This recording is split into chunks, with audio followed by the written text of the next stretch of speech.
아멘. 주여 나를 평화의 도구로 써주소서. 너무 좋지요. 예. 첫 소절만 한번 해볼까요, 우리 같이? 첫 소절. 주여 나를 평화의 도구로 써주소서. 주여 나를 평화의 도구로 써주소서.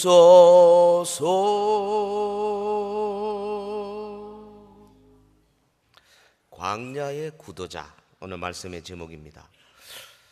사도행전 8장 하반절에 나오는 이 구절, 사도행전은 복음이 예루살렘과 온 유대와 사마리아를 넘어서 땅 끝까지 퍼져나가는 과정을 기록한 책입니다. 오순절 성령 강림 이후에 예루살렘의 거대한 교회가 신속히 이루어졌습니다. 성도들은 사도들의 지도로 예수 공동체를 멋지게 이루었습니다. 그래서 오고 오는 세대의 모범적인 교회로 성장했습니다. 그러나 하나님의 오묘한 계획 속에는 이 복음을 확산시키기 위해서는 자기 피로 사신 교회의 원수들의 핍박까지도 허락되어 있었습니다. 무서운 핍박이 있었습니다.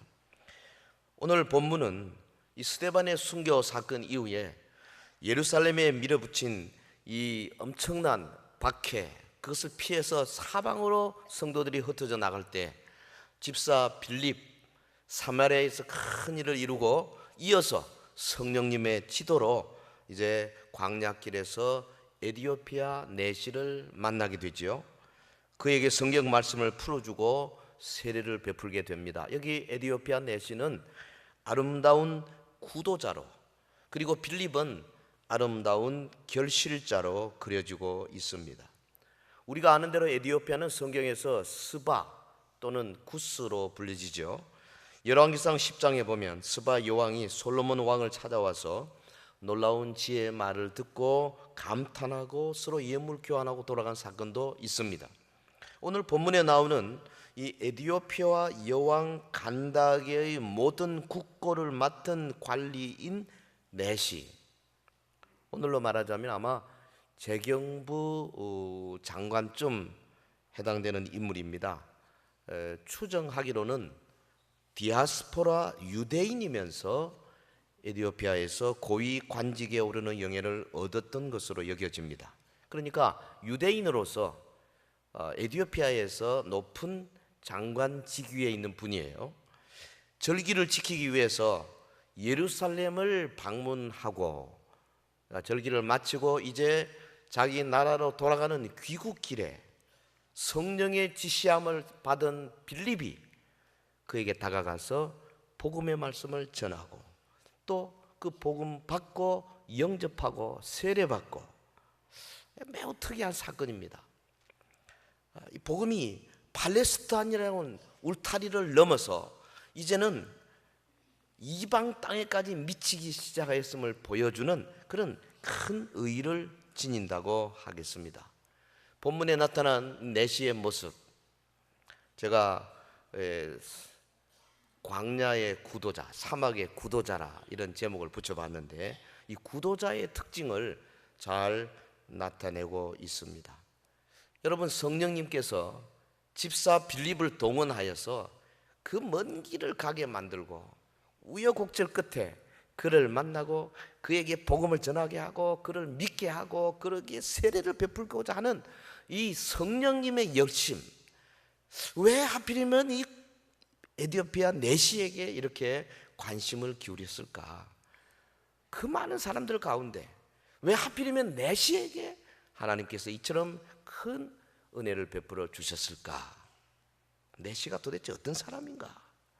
주님의 관심을 끌었던 내시의 모습, 다시 말하면 오늘 우리가 하나님의 관심을 끄는, 하나님의 관심이 대상이 되는 그 방법, 그 길이 여기에 보인다 할 수 있겠습니다. 내시가 어떤 사람인가? 첫째는 먼 거리인 예루살렘에까지 예배하러 온 사람이에요. 예배. 큰 글입니다. 다른 말로 하면 예배의 열성적인 구도자다, 그렇게 정의할 수 있겠습니다. 본문 27절에 에디오피아 사람 곧 에디오피아 여왕 간다게의 모든 국고를 맡은 관리인 내시가 예배하러 예루살렘에 왔다가, 여러분 성경은 하나님의 말씀이에요. 성령의 감동으로 기록되었어요. 단어 하나하나에 다 깊은 뜻이 있어요. 여기 에디오피아 사람 예루살렘 예배하러 왔다가, 뭐 오는 거 없습니까? 에디오피아가 어디입니까? 아프리카 중동부예요. 그러니까 에디오피아에서 예루살렘까지 오려면은 수단 거치고요, 이집트를 거치고요, 이스라엘 백성이 과거 광야 생활을 했던 그곳을 거치고, 그리고 예루살렘까지 와야 되는 겁니다. 어마어마하게 먼 거리입니다. 요즘처럼 뭐 비행기로 확 날아다니면 몰라도 그 당시에는 뭐 전부 뭐 약대 타고 말 타고 혹은 뭐 수레 끌고 다니던 때 아닙니까? 상상할 수 없이 먼 거리입니다. 이 사람이 이 먼 거리에 하나님께 예배하기 위해서 예루살렘까지 왔다는 거죠. 할렐루야. 예배에 목숨 건 사람이에요. 열성적인 그런 사람이에요. 여러분, 주님은 누구에게 관심을 가지시느냐? 이런 먼 거리 혹은 도저히 극복하기 어려운 그런 난관을 극복하고 주 앞에 예배하기 위하여 열심을 내는 그런 사람 위에 주님의 관심을 베푸시는 줄 믿습니다. 하늘에서 보시고, 야, 저거 에디오피아 여왕 간다게 국고를 맡은 관리 저 넷이 저 내가 저대로 둬서는 안 되겠다. 그래서 멀리 있는 빌립에게 성령으로 역사해서 너 빨리 이제는 사마리아 그만하고, 사마리아 그만두면 안 되죠. 거기 지금 큰 기쁨이 있고 역사가 일어나고 막 굉장히 부흥이 일어나고 있는데도 빌립을 향해서 너 그만두고 저 광야로. 여러분, 사마리아는 많은 사람들이 있고 큰 역사가 있고 이름도 올리기 좋지만은 하나님의 성령은 그보다도 혼자서 수레 타고 내려가는 저 에디오피아 관리 내시가 더 중요한 거죠. 그래서 거기 가라. 왜? 내시에게 그런 하나님의 관심을 끄는 요소가 있은 거예요. 그 첫째가 뭐냐? 예배의 열성적이었다. 주님 말씀하시기를 요한복음 4장 23절에 아버지께서는 자기에게 이렇게 예배하는 자들을 찬양대 그 다음 뭐죠? 찾으시느니라. 주님이 막 불꽃 같은 눈으로 찾으시는데 누구를? 예배하는 자들을 찾으시는, 이거 예수님 말씀이에요. 사도의 말도 아니에요. 과거 우리 하나님의 사람들은 예배하는 일과 전도하는 일에 목숨 걸었습니다. 사도 바울 보십시오. 1차, 2차, 3차 전도 여행, 무수한 어려움, 정말로 참 사람이 감당할 수 없는 그런 힘든 여정인데도 불구하고 1차 한번 했으면 됐는데 또 2차, 또 3차, 오죽하면 젊은 마가가 도망을 칠 정도로 힘든 그런 여행을 그들이 정말 생명을 바쳐서 했던 이유가 뭡니까? 하나님께 영광 돌리기 위해서 가는 곳곳마다 교회를 세우고 함께 예배하기를 기뻐했습니다. 예배. 이번에 제가 그 유럽에 첫 번째 들른 데가 프라하입니다. 체코. 그 체코슬로바키아가 공산당의 통치하에 있을 때 유명한 인물 중에 한 사람, 요셉 케이버라는 사람이 있어요. 아버지가 학교에서 공산주의를 가르치는 교사고, 근데 어머니는 독실한 크리스찬이었습니다. 어릴 때 주일 아침에 요셉 케이버 집에서 프라하까지 가서 예배를 드리는데 3시간 기차 타고 갔대요. 그리고 2시간 반 예배 드리고, 그 다음에 공원에 가서 점심 잡수시고, 다시 오후 예배 2시간 반 드리고, 그리고 기차 타고 3시간 다시 집으로. 그래서 하루 종일 주일을 예배하는 날로 삼았습니다. 공산주의 치하에서 위대한 인물이 되는 게 그리 쉬운 게 아니죠. 여러분, 일주일에 한 번 이렇게 예배 드리는 것이 소중한 겁니다. 한 번의 예배를 위해서 엄청난 대가를 지불하더라도 예배를 드리러 가야 돼요. 시편 기자는 122편 1절에 말하기를, 사람이 내게 말하기를 여호와의 집에 올라가자 할 때에 내가 기뻐하였도다. 예배하러 가자 할 때에 내가 기뻐하였도다. 할렐루야.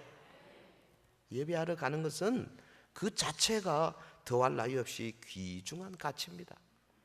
옛날 우리 한국교회 선배들 보통 30리 50리 길 걸어가는 거 예사였지 않습니까?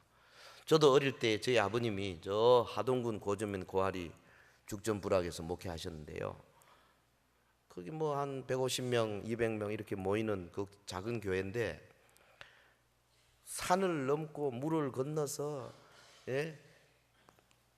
모터리를 돌아서 그러는 게 많았어요. 그래서 그 크리스마스 전날 보통 이렇게 등 들고, 그때는 후라시도 없을 때 등을 들고 조를 짜고 막 성탄송 부르러 이렇게 다닐 때, 저도 어린 나이에 초등학교 그저 2, 3학년 이럴 때인데 어떤 잘못 이 조를 짜면요, 와, 한 집 찾으러 30분 1시간씩 걸어가야 돼요. 그래도 멀다, 춥다 덥다 별로 불평이 없었던 것 같아요. 요즘 우리 불평 많습니다. 조금 멀면, 조금 차가 막히면, 조금 추우면, 더우면, 오늘처럼 조금 비가 오면 난립니다. 우리 예배하는 일에요, 좀 어렵고 좀 힘들더라도 애를 써야 됩니다. 이게 하나님의 관심을 끄는 가장 지름길이에요. 에티오피아 내시의 믿음은 참으로 값비싼 믿음입니다. 여러분, 마이클 파라데이라는 사람, 18세기, 19세기 세계적인 과학자요, 독실한 기독교인입니다. 자석 마그네틱 연구 탁월한 사람 아닙니까? 어느 날 그 지역에 높은 사람들이 파라데이를 불러놓고 강의를 듣습니다. 자석에 관한 얘기로 은병과 실물 논증으로 사람들이 그냥 완전히 갔어요. 너무너무 좋아요. 강의가 끝났습니다. 박수 갈채로 떠들썩했습니다. 그때 웨일스 공이 일어나가지고 우리 마이클 파라데이 경이 이렇게 정말 훌륭한 과학자로서 이 땅에 우리를 대표해서 참 우리 이런 좋은 강의를 주신 거 한 번 더 우리 한번 찬양합시다. 막 박수 치고, 이제 파라데이가 나와서 인사만 할 차례인데 사람들이 박수를 끝내고 찾아도 없어요. 어디 갔나? 그날 저녁 수요일인데 수요일 밤 박수하는 순간에 뒤로 빠져가지고 교회 가서 수요 예배로 그 웨일스 공 그 당시 귀족들이 다 모인 자리를 마다하고 하나님과 교제하기 위해서 빠져나간 사람, 그가 마이클 파라데이입니다. 지난 주간에 우리 나눔과 기쁨 주간으로 전국의 목회자 부부 한 32명 저희들이 이제 유럽 돌면서 특별히 프라하, 베를린, 그리고 파리, 로마 여러 군데를 방문했는데, 저는 지금도 기억에 남는 것이 로마의 카타콤바였어요. 그 무덤이죠, 지하 무덤. 초대교인들이 그 황제 숭배 사상의 반기를 들고 우리는 예수님을 주님으로 모셔야지 황제를 주님이라 부를 수 없다. 그래서 핍박을 피해서 일반 무덤입니다. 그 무덤을 파고 더 깊이 들어가서 지하 6층 혹은 10층 깊은 데는 그리고 거미줄처럼 길들이 많아가지고 어디가 어딘지 모르겠더라고요. 그런 곳이 지금 발견된 곳마다 한 60여 곳 되는데 그 외에 수백 곳이 아직도 지하에 묻혀 있어요. 그 중에 한 군데 들어갔습니다. 서늘해요. 바깥에는 더운데. 그리고 한참 밑에 들어가 보니까 그 무덤들이 지금도 많이 남아 있어요. 남아 있는데 그게 1500년, 2000년 된 거죠. 어떤 무덤은 좀 큰 것도 있고 아주 작은 무덤도 있어요. 그 작은 무덤을 그 로마에 사는 목사님 같이 갔거든요. 물어봤습니다. 이게 뭐냐 그랬더니 이건 무덤이 작은 것은 어린애 갓난애가 죽었을 때.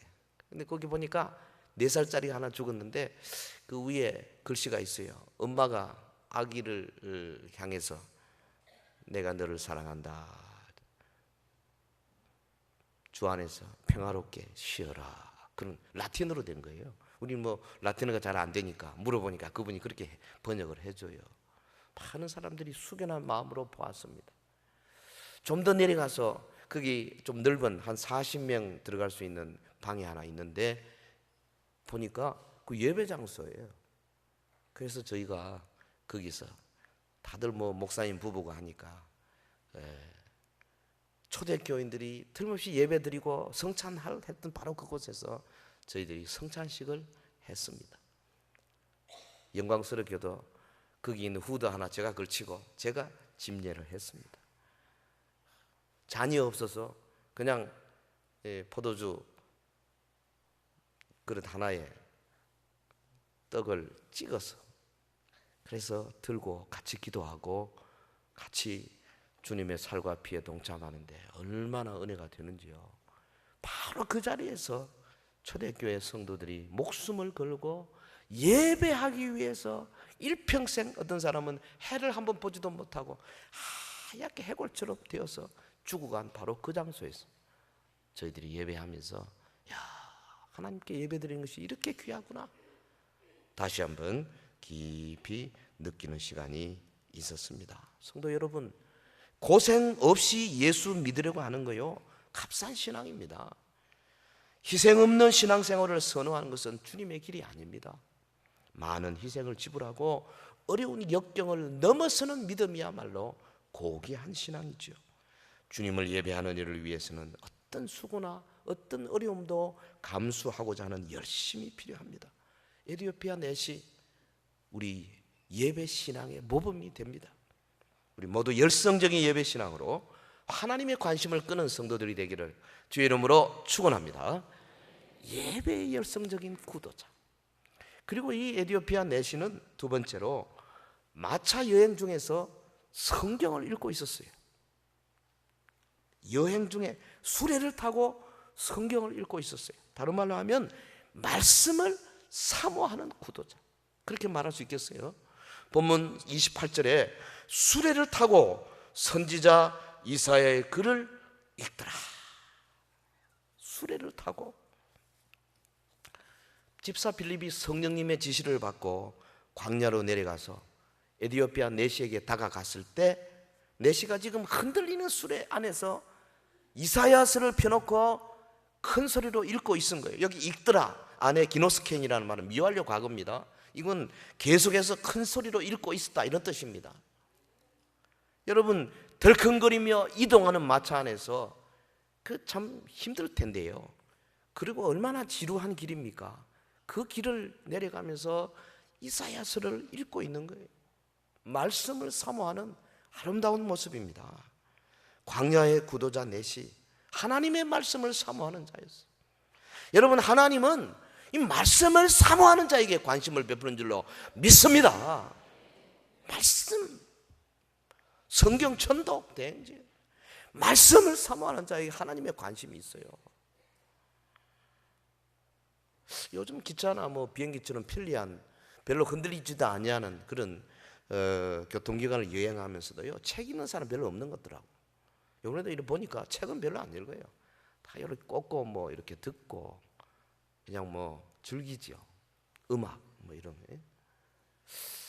성경을 가까이 하고 성경을 사모하고 성경을 읽고 성경을 묵상하는 것이 얼마나 중요합니까? 내시가 타고 가는 이 수레는 사실 달구지 같은 겁니다. 그 길이 뭐 지금 아스팔트겠습니까? 얼마나 덜컹거렸겠어요. 그런데 그 성경책도 뭐 요즘 같은 그런 책이 아니잖아요. 두루마리가 있겠죠. 아주 불편한 겁니다. 그걸 들고 소리를 내어서 읽고 있었다. 책 하면은 나폴레옹 들 수 있어요. 나폴레옹도 책을 좋아하는 사람입니다. 그는 여행하는 도중에 수레 안에서 글을 읽는 습관이 있었는데 이 사람은 한번 읽고는 찢어서 버렸대요. 그래서 나폴레옹이 지나가는 길은 언제나 종이가 항상 날렸다 그럽니다. 책을 많이 읽었어요. 우리 교회사에서 가장 능력 있는 부흥사로 꼽히는 요한 웨슬레, 이분도 책을 많이 읽은 분입니다.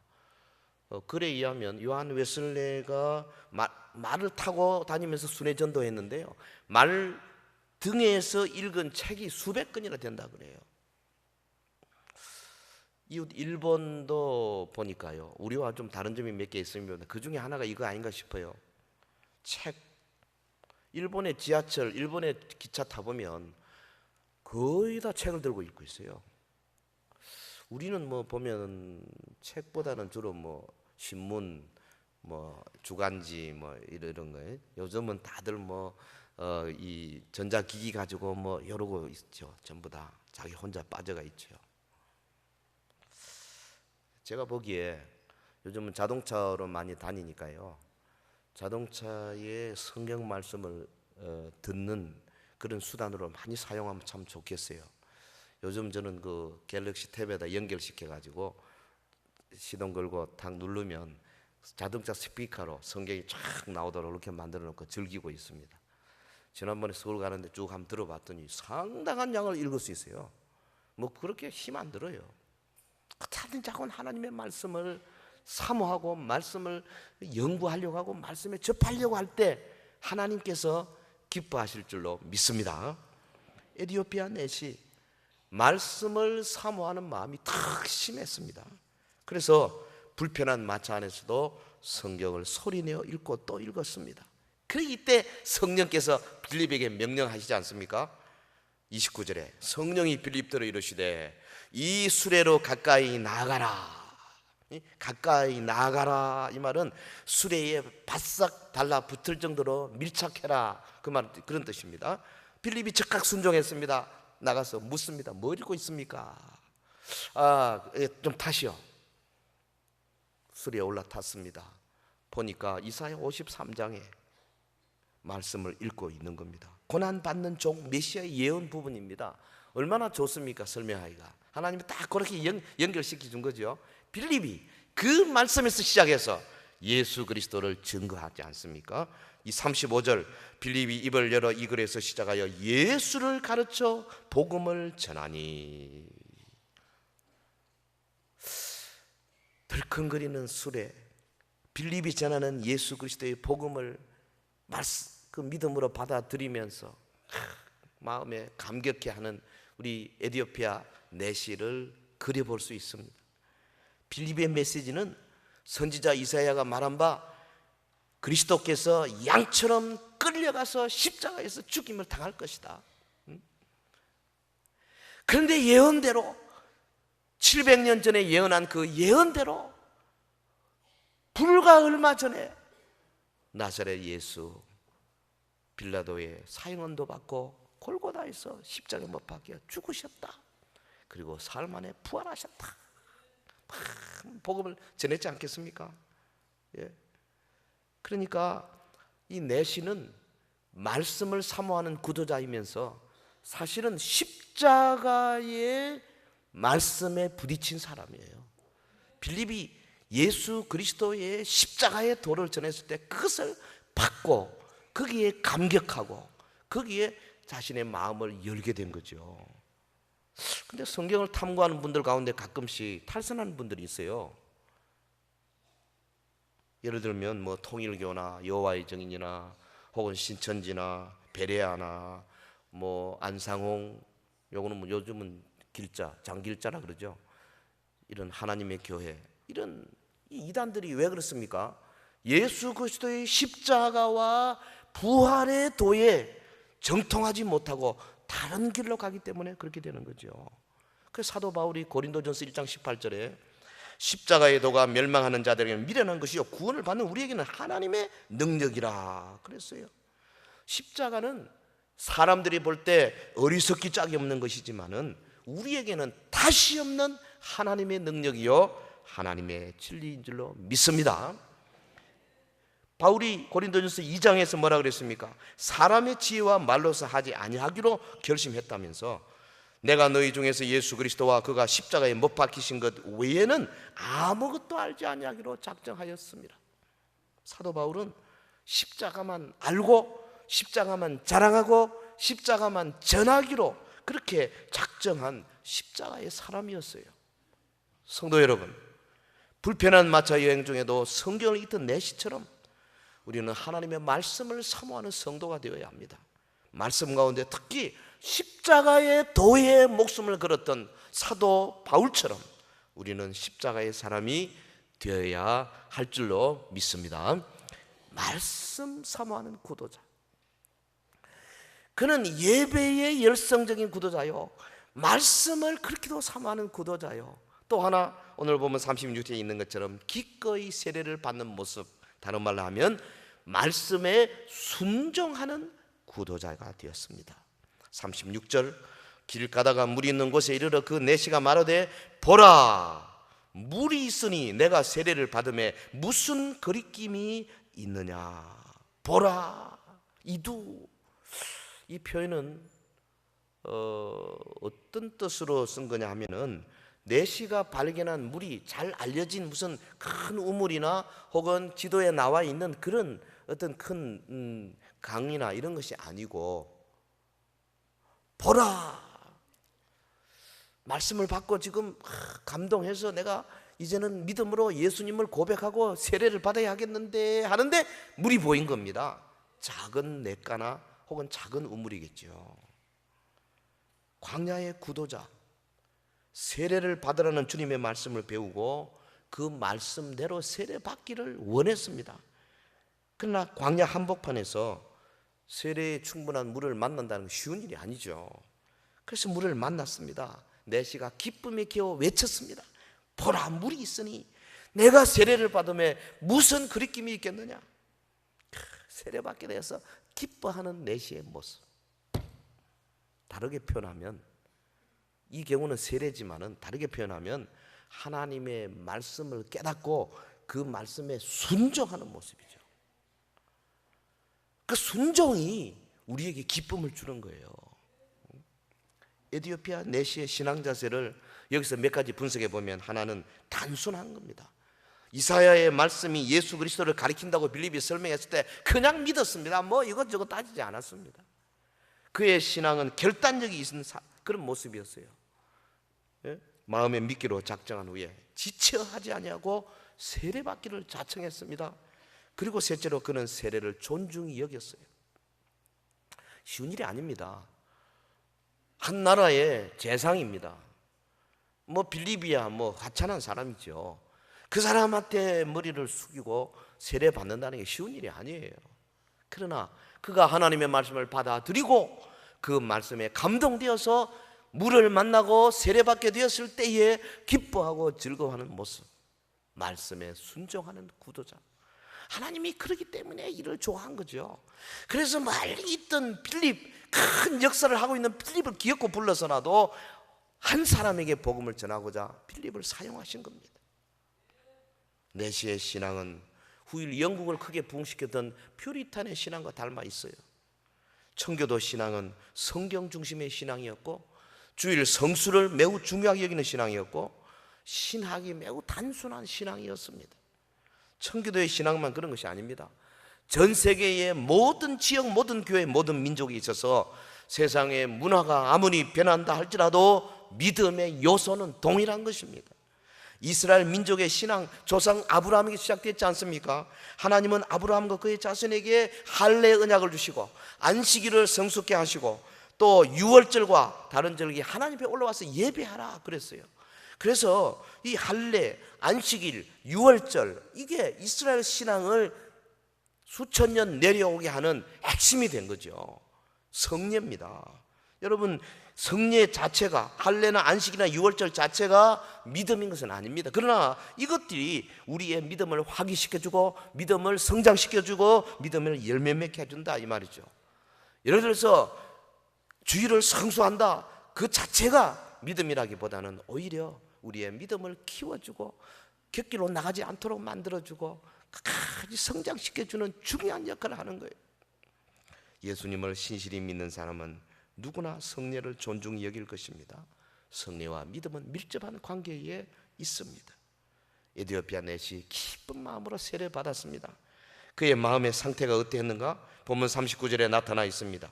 둘이 물에서 올라올새 주의 영이 빌립을 이끌어 간지라 넷이는 기쁘게 길을 가므로 그를 다시 보지 못하니라. 놀랍지 않습니까? 세례 받고 넷이가 너무너무 기뻤습니다. 그런데 성령께서 빌립을 달랑 들어가지고 먼 곳으로 보냈습니다. 예? 먼 곳으로. 초자연적인 거죠. 우리 같으면 막 놀래가지고 막 이거 찾는다고 정신이 없을 텐데, 본문에 보면 내시는 기쁘게 길을 가므로 그를 다시 보지 못하니라. 옛날 성경에는 흔연히 길을 가더라 그랬어요. 여러분, 하나님의 말씀을 깨닫고 그 말씀을 순종하고 거기에서 오는 그 기쁨이 오늘 참된 기쁨이고 참된 감격이고 참된 행복이 되는 거예요.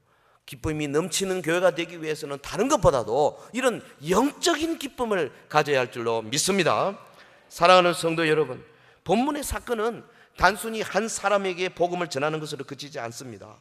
빌립 집사가 에디오피아 고위 관료를 전도한 일은 이제 복음이 예루살렘을 넘고 이방인에게까지, 이방 세계까지 이르게 되었음을 상징하는 사건입니다.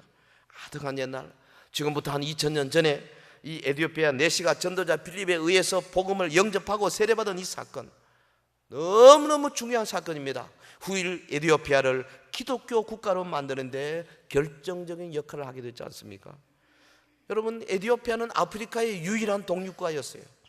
금은 대륙의 모든 나라들이 영국, 프랑스, 스페인, 포르투갈, 그들의 홀랜드, 그들의 식민지가 되어갔을 때 에디오피아만은 독립을 유지했습니다. 복음이 위력입니다. 사랑하는 성도 여러분, 우리 모두는 에디오피아 내시의 신앙 자세를 본받아야 하겠습니다. 그렇게도 멀리 떨어진 예루살렘을 아프리카 동남부에서 수단을 거쳐서 애굽을 거쳐서 예루살렘까지 예배하기 위해서 오던 그 열심, 예배의 열성적인 구도자, 그리고 마차 여행 중에도 성경을 손에서 놓지 않던 말씀 사모하는 구도자, 그리고 그 말씀 깨닫고 즉시로 세례받으며 순종하던 바로 구도자. 이 시대 우리의 모범이 되기에 부족함이 없습니다. 어떤 어려운 조건에서도 열심을 다하여 참여하는 예배자가 되기를 주의 이름으로 축원합니다. 어떤 환경 속에서도 말씀을 읽고 듣고 공부하고 암송하고 묵상하는 말씀 사모하는 구도자가 되기를 주의 이름으로 축원합니다. 어떤 희생이 요구되더라도 주의 말씀에 참으로 순종하는 구도자가 되기를 예수 이름으로 축원합니다. 축원합니다. 기도하겠습니다. 우리 다 같이 한번 합심해서